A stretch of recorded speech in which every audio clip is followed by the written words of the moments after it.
compromiso de abonar al combate contra la corrupción, la Ciudad de México brindará a la Secretaría de Hacienda información que permita detectar irregularidades financieras en la capital del país. El gobierno de la Ciudad de México y la Secretaría de Hacienda y Crédito Público firmaron un convenio de colaboración con el objetivo de facilitar la información de catastro que tiene el gobierno capitalino y que pueda ser utilizada por la Unidad de Inteligencia Financiera de la Secretaría de Hacienda y Crédito Público.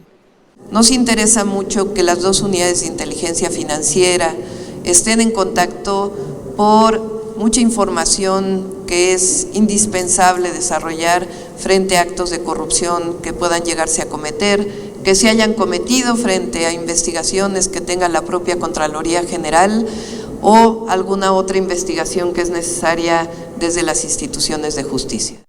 La jefa de gobierno, Claudia Sheinbaum, indicó que no se trata de persecución política, pero sí detectar las irregularidades financieras. En su intervención, el titular de la Unidad de Inteligencia Financiera refrendó la utilidad de este convenio enfocado a las investigaciones que se realizan a grupos delictivos y sus bienes.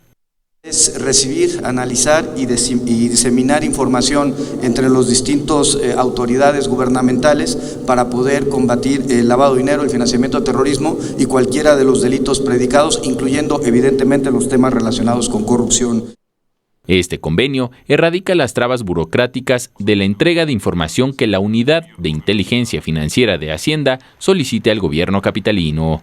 Con imágenes de Javier Cordero, Enrique Muñiz, 21 Noticias.